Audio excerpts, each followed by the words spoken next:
O rei da Babilônia construiu uma estátua e um decreto lançou que o povo daquela província tinha que adorar o que ele criou.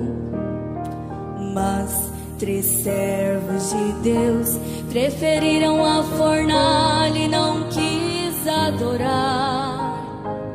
E quando eles foram lançados, o 4º homem já estava lá. Eu sinto algo em meu ser, me alegro em poder sentir. Eu vejo algo maravilhoso, é o 4º homem andando aqui. Eu sinto algo em meu ser, me alegro em poder sentir. Eu vejo algo maravilhoso, é o 4º homem andando aqui. Daniel estava orando e foi surpreso pelo caluniador, e perante o rei foi levado para ser forçado a negar ao Senhor. Por ser fiel e temente, na cova dos leões o rei mandou jogar. E quando ele foi jogado, o 4º homem já estava lá.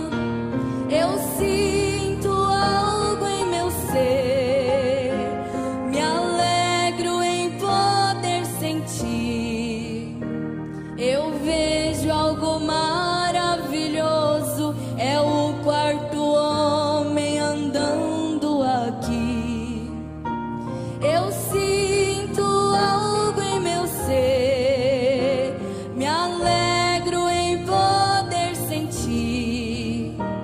Eu vejo algo maravilhoso, é o 4º homem andando aqui.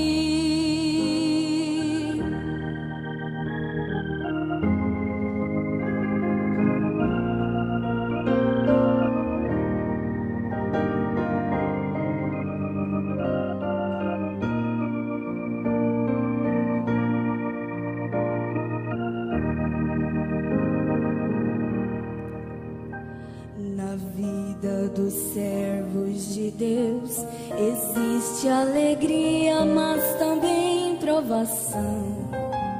E na hora que o crente é provado, existe a luta sempre em oração. E na hora da grande tormenta, Jó é um exemplo, meu querido irmão. Clame com sabedoria, ao raiar do dia terá solução. Eu sinto algo em meu ser, me alegro em poder sentir. Eu vejo algo maravilhoso, é o 4º homem andando aqui. Eu sinto algo em meu ser, me alegro em poder sentir.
Amém. Boa noite. Vamos lembrar de Abraão, ao Deus de Abraão, do Deus de Abraão. Vocês não vão perder isso aqui não, que vai fazer falta, hein?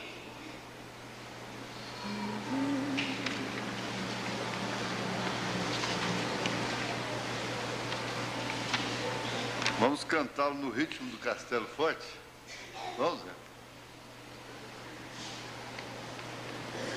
Acho que dá, né?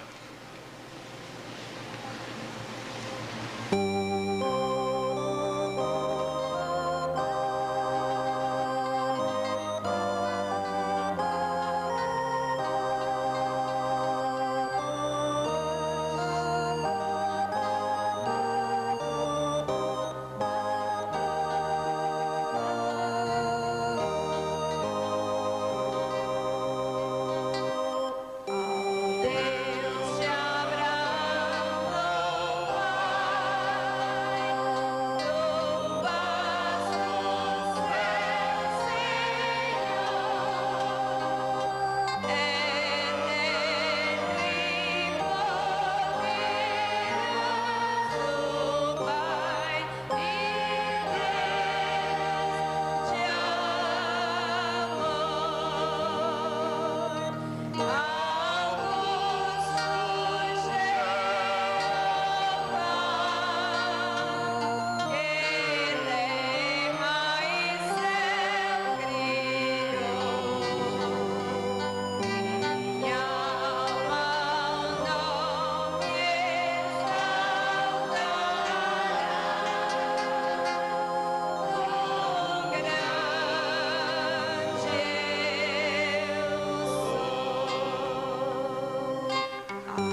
passada, nós começamos a cantar, vamos começar às 7 horas a cantar. E, no final, apagamos as luzes, cantamos no escuro, ninguém olhando na letra. Quero o Salvador comigo. Quando terminou, foi uma explosão de intercessão, de louvor, de gratidão, de oração. Foi uma reunião muito especial. Agora, sexta-feira é festa. Precisa de festa, né? A mocidade precisa de festa. As crianças precisam de festa. Os velhos precisam de festa. Então vamos ter uma festinha, né? Uma festinha aqui na igreja. Tudo bem, né? Não tem problema nenhum. Vamos ter uma festinha toda semana, sexta-feira, né? É um culto de festa, de adoração, de tambor, pandeiro, números especiais. Só que quando a gente começa, o relógio manda parar. Eu já estava quase mandando lá. É um problema. Então, sexta-feira, domingo de manhã, o irmão Carlos cedeu aí para a irmã Martins continuar a história do Sansão. E a macacada, né? Não vai perder, né? Ah, não vai mesmo. Eu sei que não vai. Não vai dormir de noite, né? Mas pode dormir, não tem importância, a mamãe chama. Pode dormir descansado. Agora, vamos ficar de pé. Vamos ler em Hebreus 11.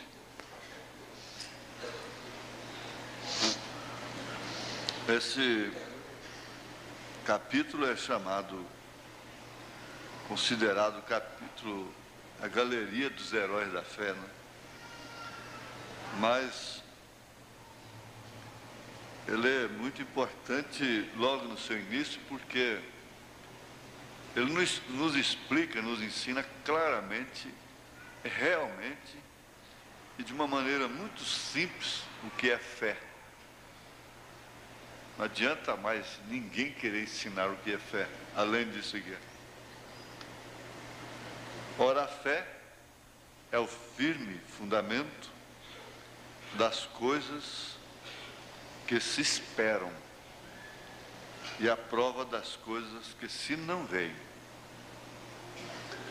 Aí no verso 6, ele diz: ora, sem fé é impossível agradar-lhe, quer dizer, agradar a Deus. Porque é necessário que aquele que se aproxima de Deus creia que Ele existe e que é galardoador, isso aqui dá recompensa, né? Dos que o buscam. Te pedimos, ó Pai, que a nossa fé, a qual o Senhor mesmo nos deu, seja aceita por Ti. E que mais uma vez, vindo à Tua casa, cada um destas pessoas, cada uma delas, possa voltar recompensado. Eu não tenho nenhuma mensagem própria, minha mesmo. Tu sabes melhor do que eu. Mas é certo que o teu profeta tem, a Bíblia tem. E nós simplesmente queremos lembrar destas coisas tão profundas, tão grandes, tão poderosas, porém tão simples, que às vezes nós mesmos as esquecemos, porque são tão simples, mas elas têm tanto significado. Nós te pedimos, ó Deus, que nada venha impedir que isto seja feito, porque essa é a tua vontade, assim na terra como no céu. em nome de Jesus Cristo. Amém. Assentar-vos.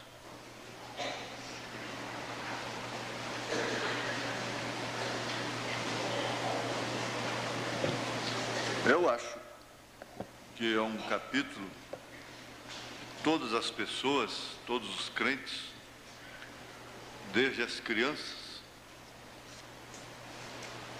todos devem estar bem familiarizados com este capítulo, capítulo 11 da carta aos Hebreus. Porque, na verdade, ele começa explicando uma coisa que é fundamental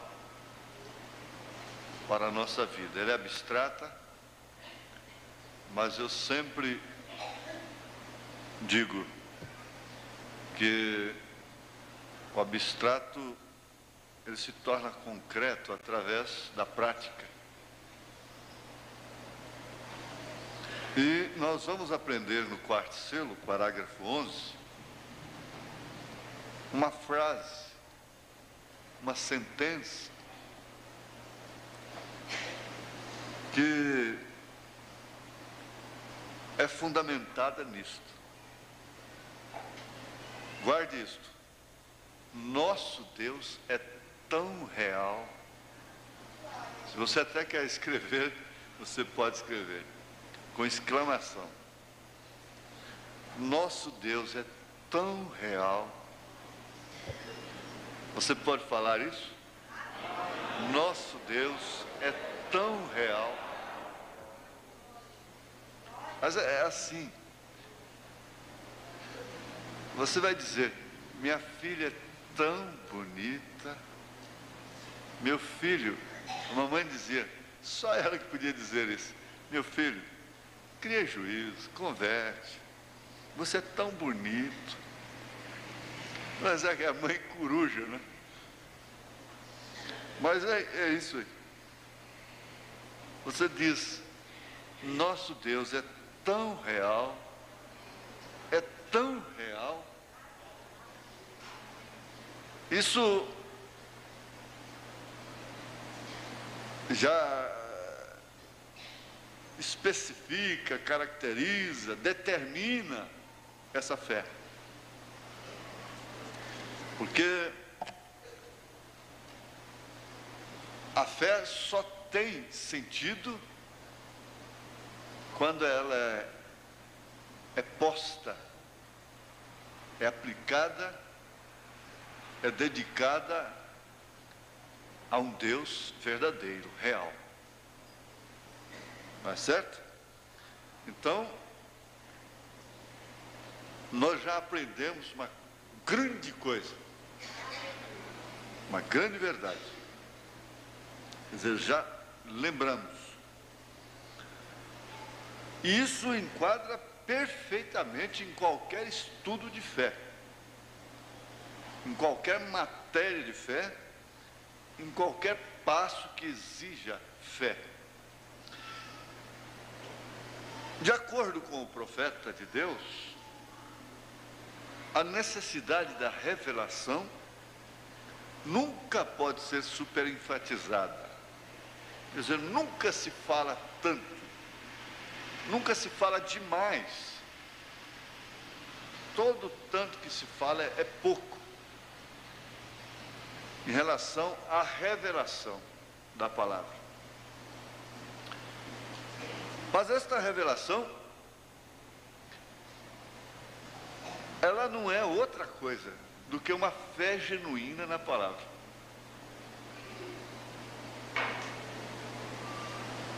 Ela não é outra coisa senão isso, fé genuína na palavra. O irmão Branham, por muito tempo, ele pensou, admitiu que os frutos do Espírito eram a evidência do batismo do Espírito Santo. Ele teve muita confusão, porque na era pentecostal, ele ainda alcançou aquilo e deu aquele avivamento pentecostal nos Estados Unidos, através dele. E ele sofreu muito, por ter obedecido sua sogra no princípio e não ter entrado para aquele movimento. Mas ele foi numa reunião uma certa feita e lá haviam 2 homens profetizando. Tão maravilhoso aquilo. Ele tinha sido criado na igreja batista, quer dizer, ele era batista. Não tinha sido criado na igreja batista, ele era batista. Até então. E aquilo lhe admirou muito. Ele ficou muito admirado. Chamou a atenção. Ele falou: eu preciso conversar com aqueles 2 irmãos. Acontece que ele tinha um dom especial de Deus que revelava a vida da pessoa com a qual ele estava tratando de uma maneira especial. Então ele constatou que estava conversando com um genuíno cristão, aquele homem que profetizava, falava língua, interpretação e tudo. Então ele estava falando com um verdadeiro cristão. Depois ele procurou falar com o outro, que fazia a mesma coisa. Quem sabe um falava em língua, o outro profetizava, não é, irmã? Vocês 2 aí que estão ouvindo direitinho, né? E quem sabe ele estava muito admirado, né? Aliás, quem sabe não, ele estava muito admirado e ele estava satisfeito, porque ele não esperava outra coisa daquele outro. Mas qual foi a sua surpresa? Ele disse: ali estava um verdadeiro hipócrita, fazendo a mesma coisa que o outro fazia. Ele tinha uma mulher loira, a esposa dele era loira, e ele morava com a outra mulher morena e já tinha 2 filhos com ela. Então ele disse: ali estava um verdadeiro hipócrita, fazendo a mesma coisa. E aquilo o levou a um grau maior. Não levou a se escandalizar com os dons. Isso é que é o importante. Ele disse para aquele irmão: se você não vai na igreja, você fica menor do que o hipócrita. Porque o irmão disse para ele: eu não vou na igreja por causa do hipócrita que está lá, irmão Brandon. Ele disse: você fica menor do que ele. Isso quer dizer, você fica pior do que ele. Sua situação é pior do que a dele. Então, o que aconteceu? Aquele choque que ele levou, o levou a um grau maior.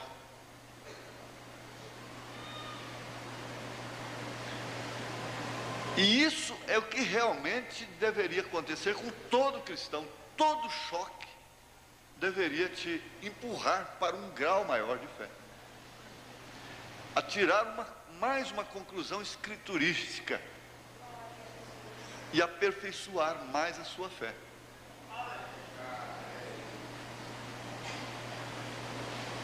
Mas isso só pode acontecer com o eleito, porque o eleito ele não pode, não tem como ele não ser arrebatado. E por isso ele não se escandaliza, ele não alvoroça. É necessário que a gente fale e vai pontuando as coisas, porque é isso que faz com que a igreja ganhe substância real. Se nós temos um Deus real, a igreja é real. A igreja verdadeira, o cerne dela, a classe verdadeira é real também. Então, aquele choque, aquele susto, vocês que se assentam aí, vai ficar sentadas aí. Vocês não param nem aí, nem no banco. E suas mães não tomam modo com vocês. E o diácono fica assistindo isso aí. Eu estou vendo isso todo culto. Vamos parar com essa brincadeira. E os diáconos ficam olhando, assistindo. E a ordem da igreja é seca nesse sentido, ela é legal, já ensinamos, não é? Então, nosso Deus é real. E todo choque, todo aborrecimento, leva o cristão a um passo maior, a uma conclusão melhor, maior, a um aperfeiçoamento de fé. Foi assim com o irmão Branham e com todos os cristãos. Porque você sabe que você se escandaliza com você mesmo, se decepciona com você mesmo, e você pode desanimar na fé. Você pode dizer, não, eu não culpo a ninguém, porque a pessoa de bom senso, de boa consciência, ela não culpa quem quer que seja, porque ela sabe que lá no juízo, no trono branco, não vai ter pecado de ninguém nesse mundo, seja de pai, de mãe, de filho, de pastor, de diácono, de administrador, de mulher, de obreiro, seja de quem for, não vai justificar. Ele vai para o inferno mesmo, vai ser julgado, vai ser queimado, vai ser perdido. Então, tendo um bom senso, ele não culpa ninguém logo aqui. Nós temos encontrado um bom número destes. Não tem que culpar ninguém. Eu que desanimei, eu choquei comigo mesmo, comigo mesma. Aí então, o que acontece? Nosso Deus é tão real, tão verdadeiro, que todos os tropeços que eu tenho, em outras palavras, a vida dele diz, só me levam para mais perto dele. Se eu caio, é nas mãos dele. Se eu caio, é para o lado dele. Se eu afogo no mar, é caminhando em direção dele. Porque você pode tropeçar e rolar e cair se afastando de um ponto, de um determinado ponto. Você pode tropeçar, rolar e cair se aproximando mais daquele ponto. Você está indo rolando, caindo, tropeçando, mas está indo em direção daquele ponto.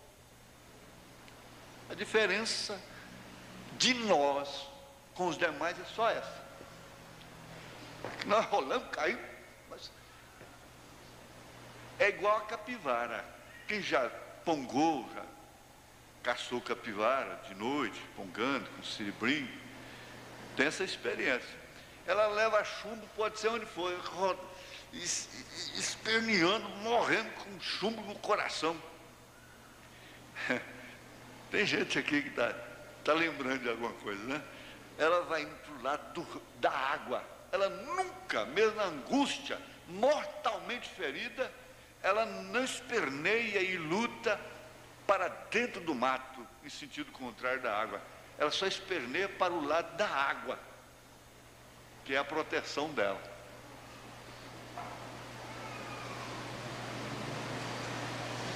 Agora, quem tem essa experiência diz assim, meu Deus, mas que ilustração mais gloriosa. Chumbada, mortalmente ferida, mas está em direção aquela pomba ferida. Para onde que ela foi? A diferença, a única diferença que temos é essa. É por isso que ele chegou a dizer, é preferível cair 100 vezes e levantar 100 vezes do que cair uma vez e nunca mais levantar. Cair só uma vez, nunca caiu, mas o dia que caiu não levanta mais. É o jatubá com a ervinha lá, né? O jatubazeiro. Mas vamos chegar à conclusão sobre isso, porque, olha lá, né? A fé, ela é obtida através de contradições, de empurrões, de sulavancos, de fome, de nudez, de contrariedade, de coisa que não deu certo, de coisa que deu nó na garganta, de coisa que te feriu, que te machucou, de injustiça que te fazem. A fé, ela não é obtida com pratinhos de doce. Ele chegou a dizer, se Deus respondesse às nossas orações assim que oramos, nós aprenderíamos a ser mais impacientes cada vez mais, e essa fé nunca seria perfeita. Nós teríamos um Deus servo. Um Deus servo. Mas aquele choque o levou para um milharal. E lá ele rolou, depois Deus disse, bom, agora eu vou te dar a resposta sobre isso. Chegou a hora. Não adianta, você não vai deixar de crer que há um Deus real, que há um dom real, que há uma palavra real por causa do hipócrita. Então, tá certo. Eu vou dar a interpretação de Hebreus capítulo 6 para você, através desse incidente. Porque isso chama-se incidente, não é acidente. Acidente é batida, machucado, não é? Trombada. O incidente é uma coisa que te choca, um desentendimento. É uma coisa assim, teve um incidente com fulano, não é? Discutiu, um incidente. E contrariou a sua meta, seus pensamentos. Agora eu vou te dar. Porque nada fazia com que ele voltasse. Nada, absolutamente nada. Ele sempre ia mais para frente um pouco. É igual a mulher do piolho, pirracento mesmo.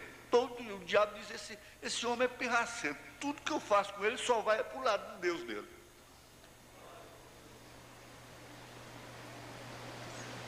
Jó foi um pirracento. Agora você é uma pirracenta. Você já notou que você é uma pirracenta? Você pirraça o diabo todo dia. Aqui tem jovens pirraçando o diabo todos os dias. É pirraça. Então aquele homem, ele foi um exemplo em tudo, em todas as maneiras. Então lá Deus deu para ele a revelação. Aquele homem que semeou o trigo, o Senhor semeou o trigo, aí veio aquele cavaleiro de preto, né? Na escuridão da noite. Eu disse numa mensagem, e isso vale a pena ser repetido. Vale a pena ser repetido. Parece que eu gravei essa mensagem aqui no vídeo quando eu viajei. Eu disse, não foi... os evangelistas deveriam ter essa revelação. Não foi o diabo que semeou o joio primeiro. E depois o Senhor foi lá de noite escondido e semeou o trigo no meio do joio. Não. Foi o Senhor que semeou o trigo primeiro. Depois o diabo foi lá e semeou o joio escondido. Foi assim. Lá no Éden foi assim. Deus veio e semeou aquele casal santo, puro, toda a natureza intocada, pura, limpa. O leão não matava ninguém, animal algum, tudo em perfeita ordem. Aí ele veio e semeou a sua semente.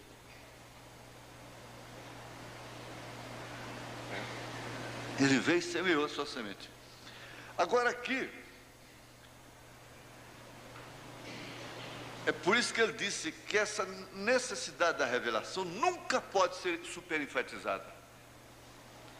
Porque é justamente pela revelação que às vezes você prefere ficar com o errado. O errado, entre aspas.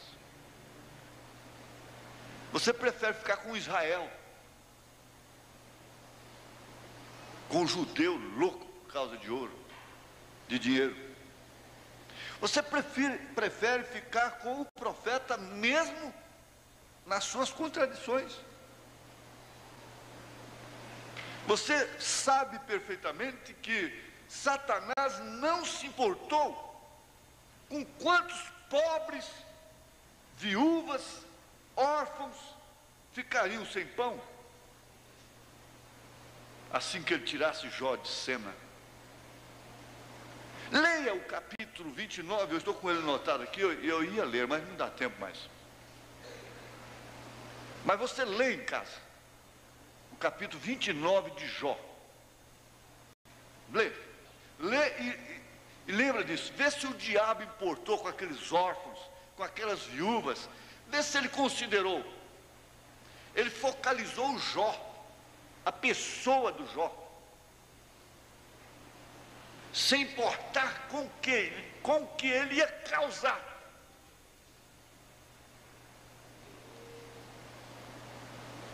Para milhares até. É o diabo. Mas o que sustentou Jó foi justamente isto aqui. Ele tinha a revelação verdadeira de Deus, e aquela lepra serviu para que ele se aproximasse mais de Deus. Serviu para que ele falasse o que era reto de Deus, mostrasse que ele tinha uma doutrina correta, não aqueles que não ficaram leprosos. Por isso que ele, Jó, teve que orar pelos que não ficaram leprosos. Há muita gente nesse mundo que vai ter que me pedir oração ainda. Já vieram. Eu não sei se eu posso falar milhares, mas centenas e centenas já vieram me pedir oração. E você também, você fica sabendo que um dia aquele marido vai chegar e dizer: fulana, ore por mim. Aquele filho vai dizer: mãe, ore por mim. Ah, mas quantas vezes eu quis orar para meu filho, falei em Deus para ele saiu quebrando cadeira, chutando as coisas, e o marido saiu vociferando, e aquela mulher não queria ouvir nada, agora está pedindo oração. Por quê? O que está acontecendo?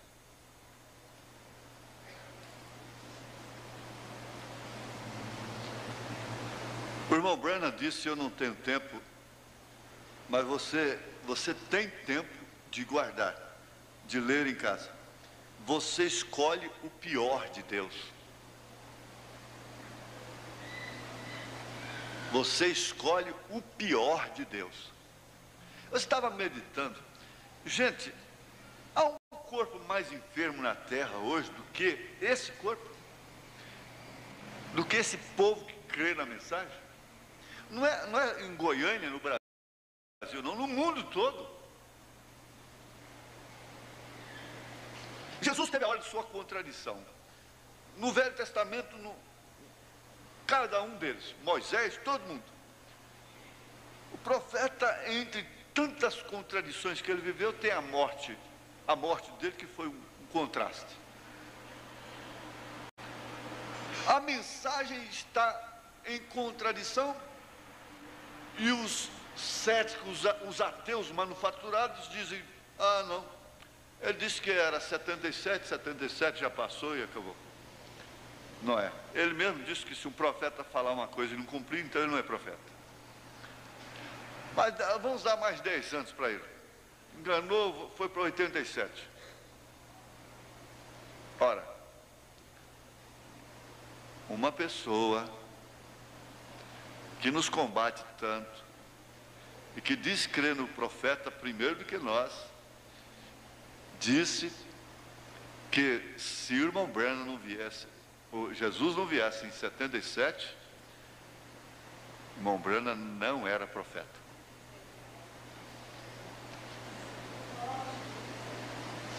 Mas para mim Jesus pode vir em 2.000, 3.000, 4.000, 10.000, chega lá. William Branham é profeta. É o profeta de Deus. Não me importa isso. E você sabe que isso também não importa. E nós somos o pior que Deus tem na terra. É o pior. Agora, qual é o melhor que Ele tem? O que é que Ele tem de melhor nesse mundo? O que Ele tem de melhor? Ele tem as estrelas, a lua, o sol, os rios todos poluídos já, as aves, os animais irracionais, os pássaros, né? O que Ele tem de melhor? O que Ele tem de melhor aqui na terra é sua alma. Essa alma que você tem, que vale mais que o mundo todo.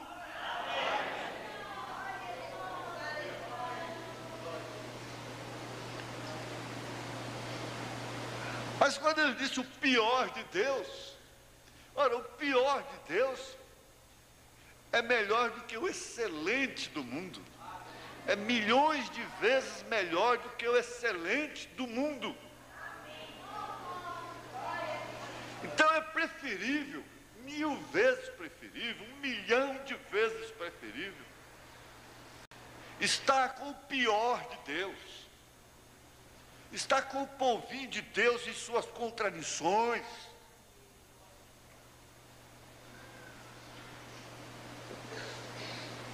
Nosso Deus é tão real,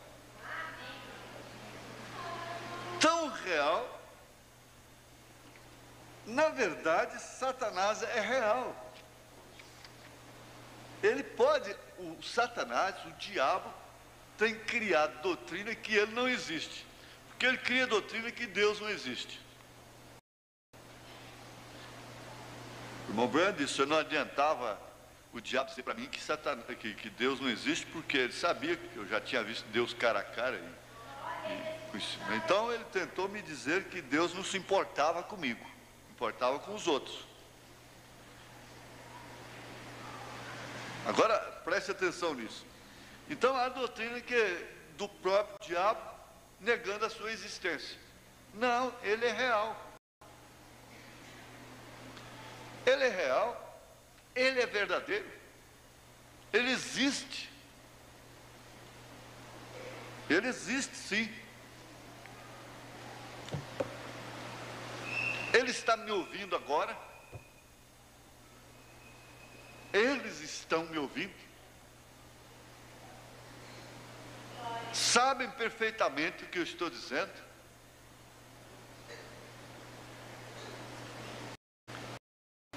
Só tem uma coisa que parece ser tão grande que é tão grande que ele não gosta de ouvi-la. Ele é real, ele existe. Por enquanto.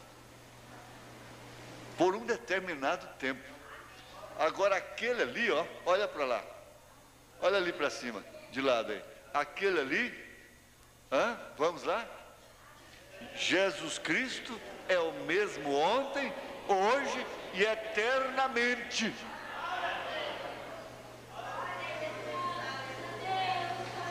A diferença está aí. Veja aqui. No quarto selo, parágrafo 17 e 18, nós vamos ler o seguinte: quando você nasce na família, então é um filho e uma parte de seu pai. Você é uma parte de seu pai.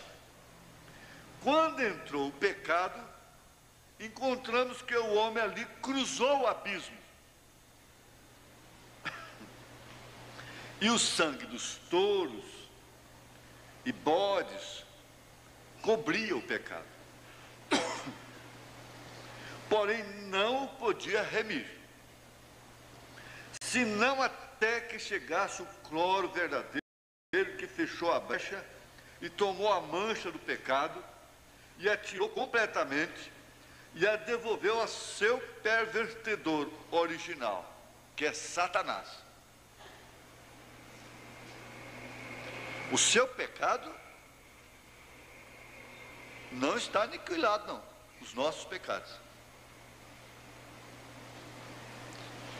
As suas mentiras continuam existindo. Todos os nossos atos indecorosos continuam existindo. Só tem uma coisa, que quem vai pagar por eles é Satanás. Quem vai pagar por eles é o diabo. Porque Jesus tomou sobre si. Mas não vai pensar que Jesus tomando sobre si está cheio de pecado hoje. Porque ele tomou o pecado do mundo sobre si. Não. Ele atravessou o abismo e jogou tudo em cima dele. Do diabo, que é o causador daquilo.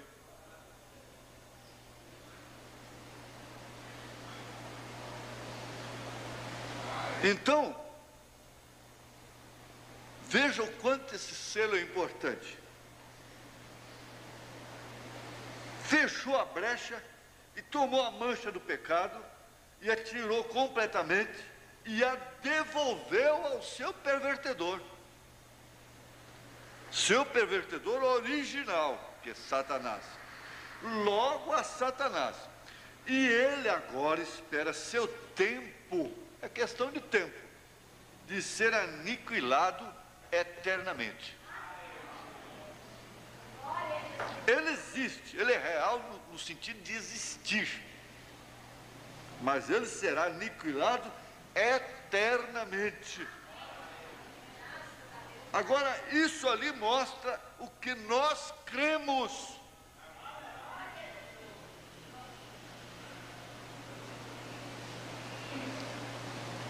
É necessário que aqueles que se aproximam de Deus creiam. Cremos que Satanás será completamente acabado e absolutamente aniquilado. Agora, em perguntas e respostas, ele disse: enquanto isso não acontecer, a igreja terá que lutar com o pecado até o último momento, até o último segundo. Ela terá que lutar com isso. Eu creio que quando o pecado é confessado sobre a base do sangue de Jesus Cristo, será desfeito de tal maneira, é como quando se lança uma gotinha de tinta negra numa tigela de cloro e a desintegra, tornando-a a seus químicos.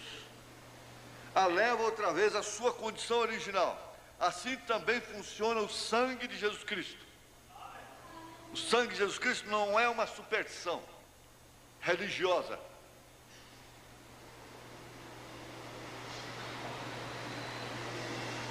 O sangue de Jesus Cristo é uma satisfação da fé do crente arrependido.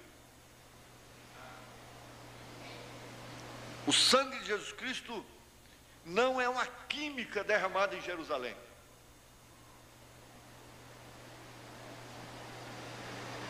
O irmão Branham mostra isso.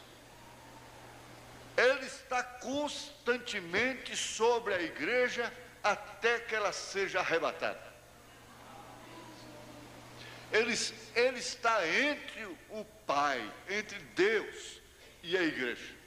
E Deus olha a igreja através desse sangue. E ele não disse que o branco, ou verde, amarelo, olhado através do vermelho fica branco. Não, ele disse o vermelho, olhado através do vermelho, fica branco.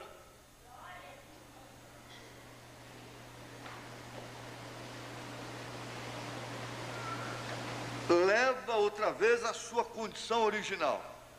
Assim também funciona o sangue de Jesus Cristo. Isso então coloca o homem novamente do outro lado do abismo como um filho de Deus. E ele chega a ser pois até o poder criativo de Deus mora nele. Quando Deus manda que algo seja feito, assim será, e assim temos que chegar a ser. É fácil, é só voltar lá no Éden e ver que Adão não precisava de subir numa árvore para apanhar uma fruta, porque aquilo é criação, e a criação não pode ser mais do que o Criador. Então ele falava, a fruta vinha na sua mão. Ele podia falar para uma árvore: saia daqui e vá para ali. Aquela árvore mudaria, sem murchar uma folha sequer, e se poria no lugar que Adão quisesse. Ele poderia dizer: rio, eu não quero você mais aqui, passe por ali. Então o rio mudaria seu curso. Ele poderia dizer: eu não quero esse lugar alagadiço mais, levanta um pouco terra. A terra levantaria. Só que ele não fez, ele não precisou de fazer isso. Definitivamente ele não precisou, porque tudo estava em ordem. Agora, nós sim vamos precisar, porque tudo está em desordem.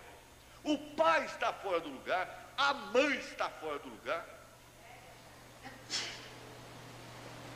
Agora mesmo um cientista acabou de abalar o mundo com uma declaração sobre a mulher cortar o cabelo. Ele não é nenhum revelado, nenhum cristão cheio do Espírito Santo. Ele é um cientista, nem sei se ele crê na Bíblia. Mas ele disse que o cabelo tira a força, concentra todas as energias. Ele disse: a mulher, ela é preparada, ela é construída para perder sangue, energia. E se um homem perdesse todos os meses o sangue que uma mulher normal perde, ele morreria dentro de pouco tempo. Ele ficaria anêmico, fraco, débil e morreria. Ele disse: ela é dotada de uma energia especial. E esse cabelo que ela tem comprido concentra energias. E ele disse: mas agora ela corta e ela fica mais frívola. Ela fica mais frívola. Toda mulher, quando se separa do marido, a primeira coisa que ela faz é cortar o cabelo. E ela fica mais insubmissa. Ela fica autônoma. Ela fica rebelde. E ela quer ser mais do que o homem. Porque lhe sobra energia. Passa a sobrar energia. Ele foi criticado, ele foi afrontado por causa dessa política da igualdade. Mas, olha, o segredo está aí.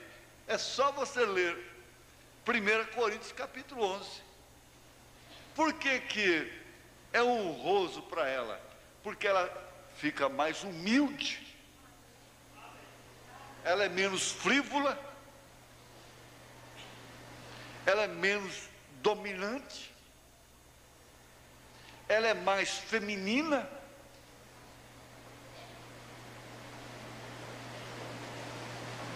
E tem poderio sobre os anjos.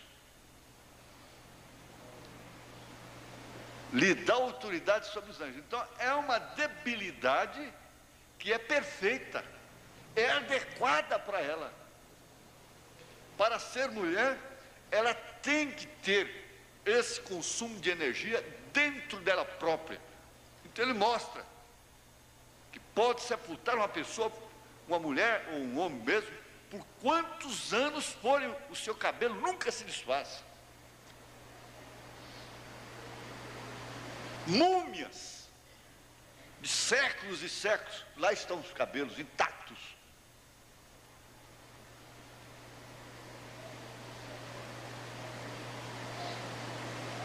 Agora, isso tem cumprimento de selo, é cumprimento de revelação. É certo que ele disse, não quer dizer que porque uma mulher tem cabelo comprido, que ela não quer dizer, né, que todas elas, né? Mas você entende.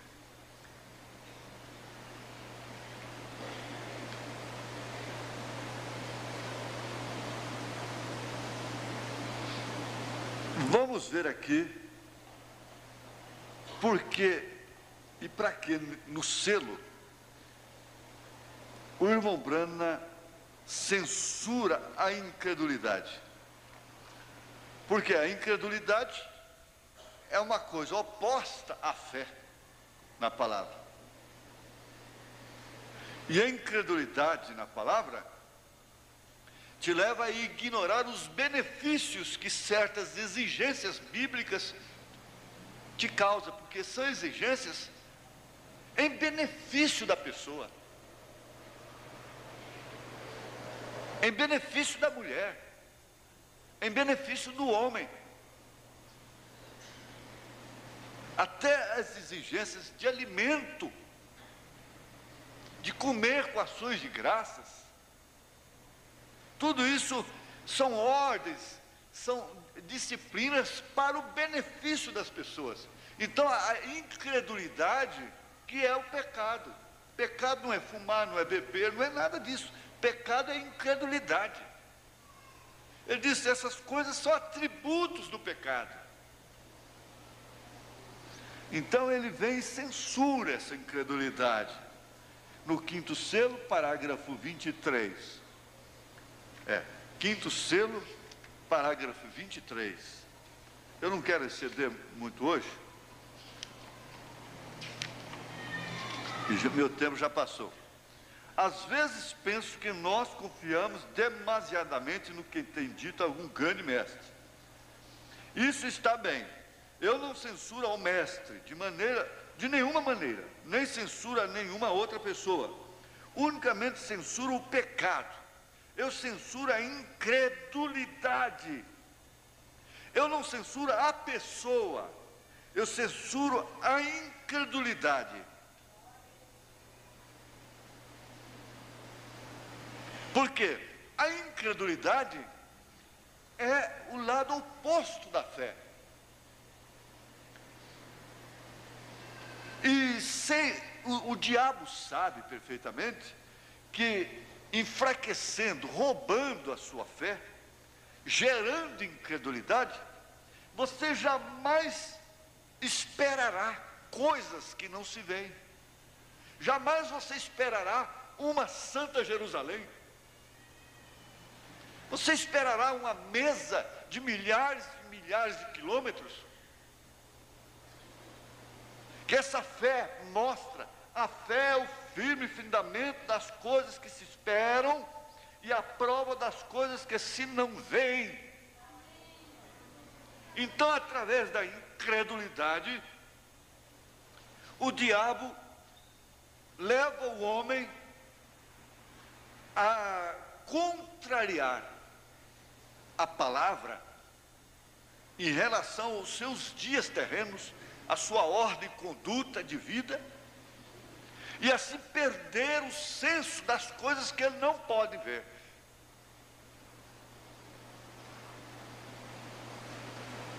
É fácil, um pouco difícil, mas é fácil. Um pouco complicado, mas é simples. Então essa incredulidade leva o homem a viver somente por aquilo que vê, por aquilo que sente, por aquilo que apalpa.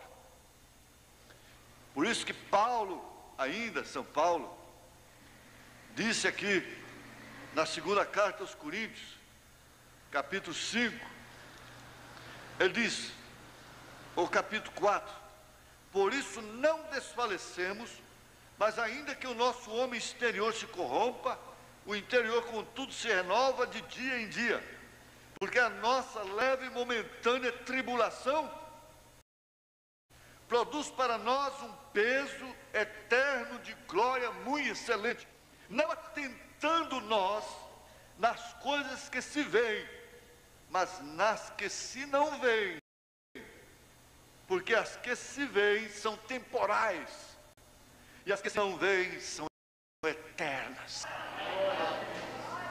Você viu?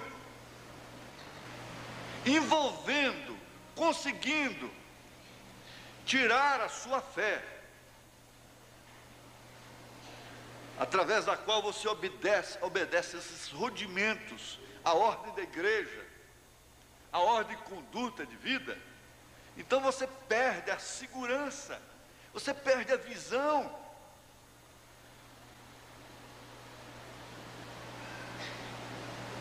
Das coisas que estão por vir, da ceia do Cordeiro, que nesse quarto selo você vai subir. Você vai subir num outro corpo, porque quando esse tabernáculo for desfeito ou transformado, seremos transformados no abrir e fechar de olhos, nós os que estivermos vivos. Então iremos para as bodas do Cordeiro. Em Júpiter, em Urano, em Plutão, que nada. Quantas galáxias existem? Isso está muito além do Sol. É uma questão de dimensão. Você gastaria milhões de anos-luz para chegar lá nesse corpo. Você morreria milhões de vezes e não chegaria lá. Mas a hora que vem esse corpo, é uma questão de dimensão, é segundo apenas, num segundo, no abrir e fechar de olhos, você está lá.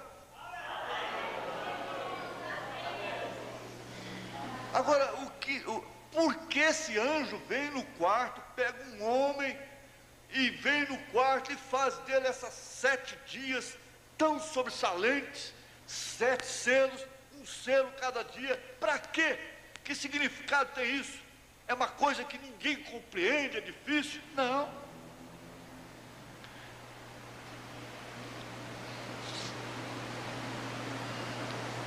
Excesso de energia. Temos grandes tenistas, temos grandes policiais, mulheres policiais, grandes pilotos, astronautas, jogadoras de futebol,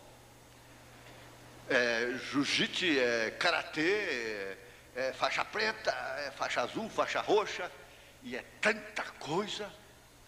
Excesso de energia não faz que ela seja branda, que seja aquela novilha que o vaqueiro velho escolhe para ser uma boa mãe. Ela fica fogosa, ela fica rueira.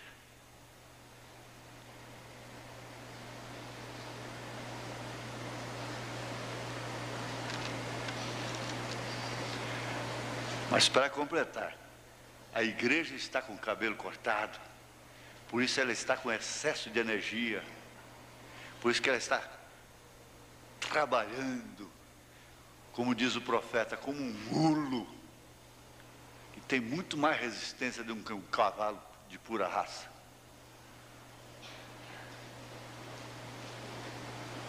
Ela está trabalhando, ela está fogosa. Vocês estão enganados, nós é porque estamos como Abraão, nós estamos fora do mundo.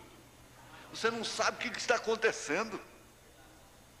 A igreja está de cabelo cortado, ela está frívola, ela está ocupada, ela está fogosa, histérica.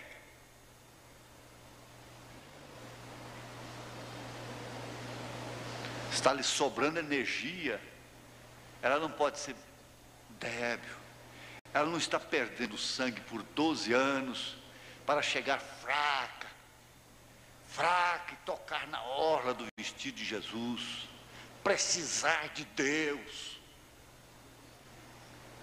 Ela tem meios, para conseguir as coisas. Ela tem política, ela tem representantes, ela tem papa, ela tem bispo, ela tem arcebispo, ela tem ouro, ela tem prata. E o São Pedro mesmo nunca teve ouro, nunca teve prata. Ele disse: não tem ouro nem prata, mas aquilo que eu tenho, em nome de Jesus Cristo, isso eu te dou. Em nome de Jesus Cristo, levanta-te e anda. E o aleijado, o paralítico, se pôs a pular e saltar. Quando um homem ajoelhou nos pés de Pedro para adorá-lo, ele disse: não, Senhor, levanta, porque eu sou homem igual a você mesmo. Mas quando vem essa igreja forte, ela está com o cabelo cortado, está sobrando energia, ela está frívola, ela está quente.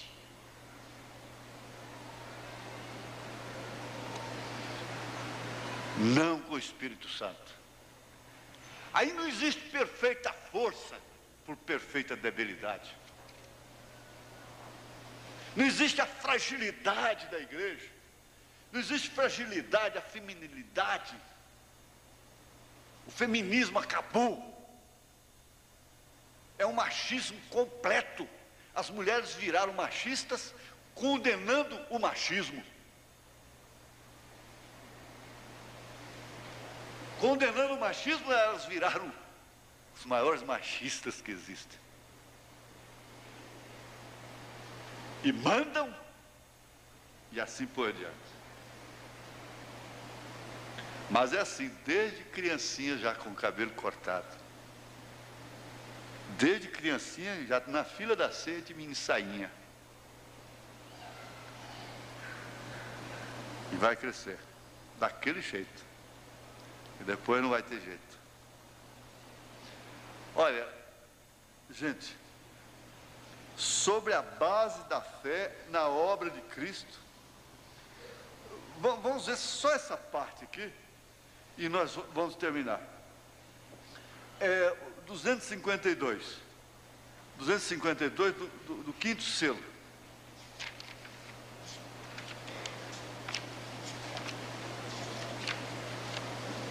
Vocês notam que nós não vivemos preocupados com a interpretação das coisas, mas elas vêm na hora certa. O homem com cabelo crescido é desonroso porque ele fica débil. Então ele diz: Sansão tinha o cabelo crescido, mas ao contrário da história dos filmes, Sansão era fraquíssimo, para que a força de Deus manifestasse nele.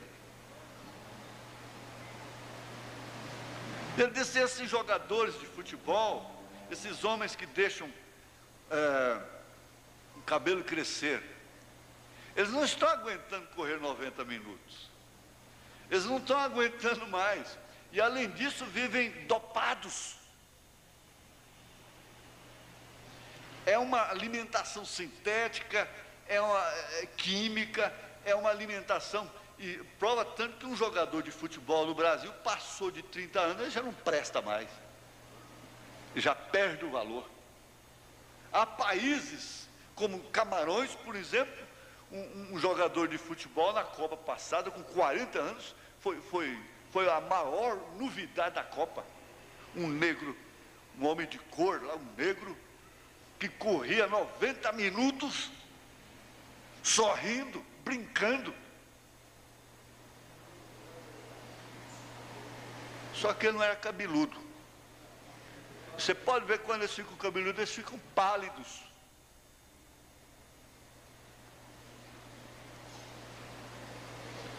E a Bíblia já disse que é desonra, porque ele tem que ser forte. Ele tem que ser a cabeça, como Cristo. Jesus veio com o cabelo crescido, ele era nazireu. E ele era fraco, fraquíssimo, frágil. Você está enganado. Você diz: olha, Isaías disse: não tinha beleza nem formosura nele, para que o desejássemos. E ele não era roqueiro, não. Ele não estava de óculos redondo, óculos azul, redondo, um saquinho de cocaína do lado, não.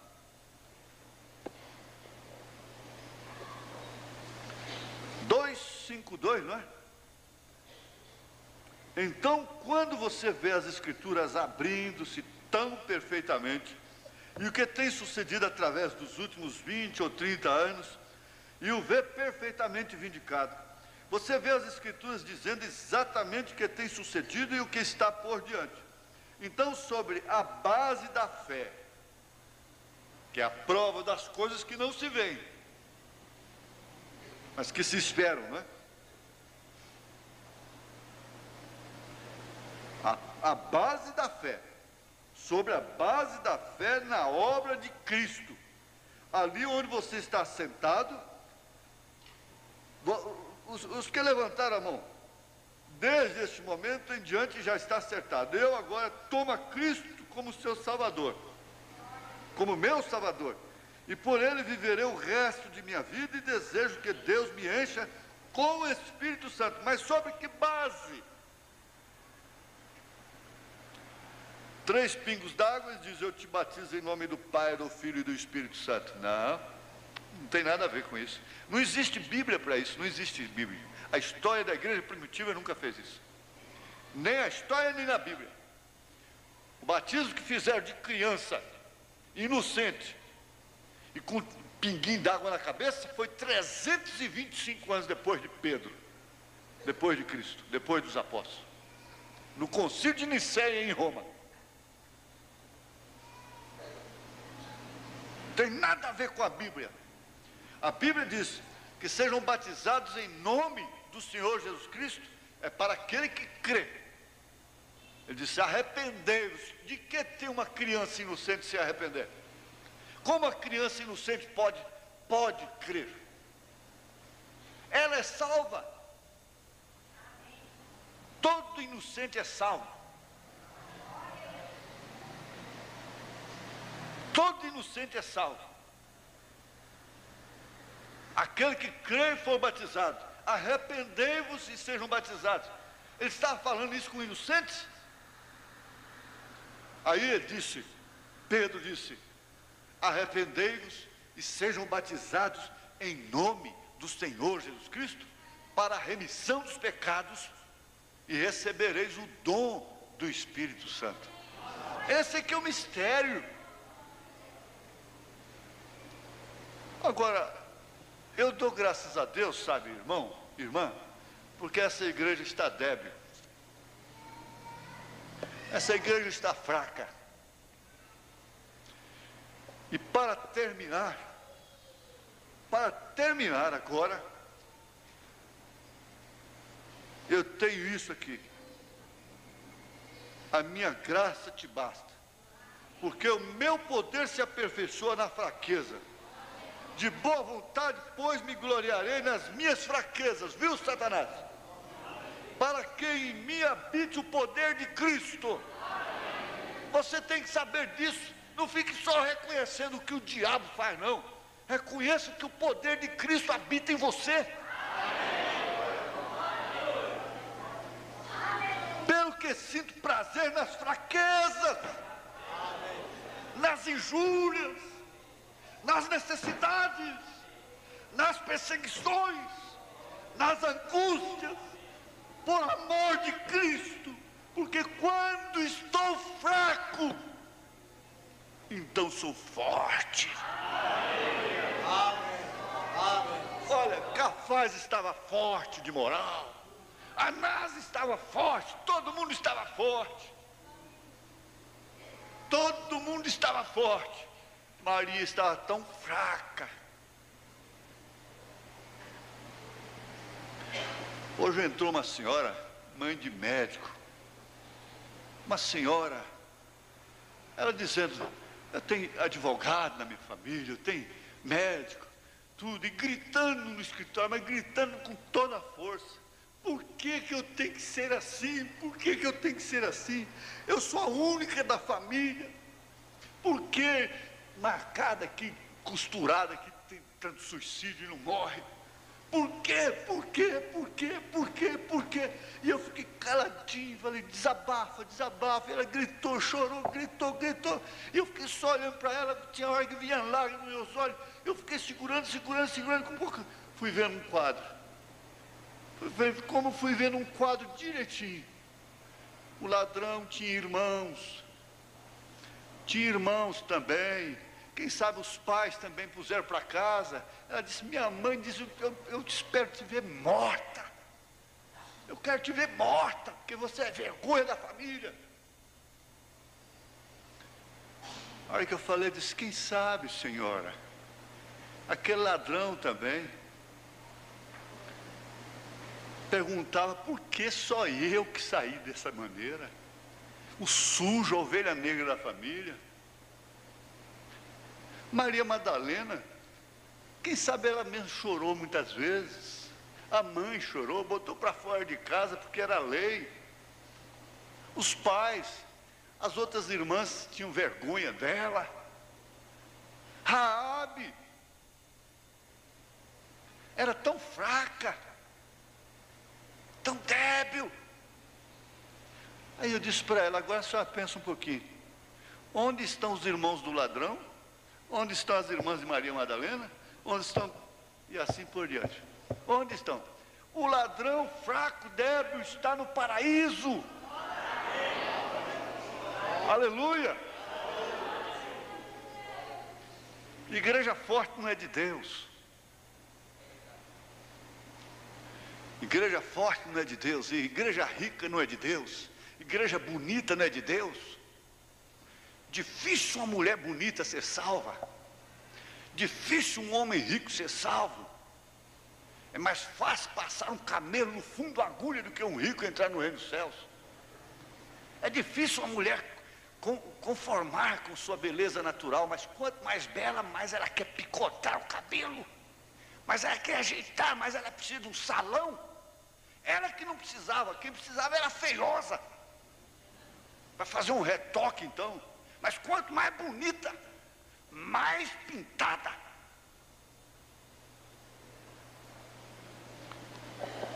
A igreja de Jesus é feia, não tem formosura nela, é fraca, está perdendo sangue há muitos anos, mas ela tocou na orla do vestido de Jesus.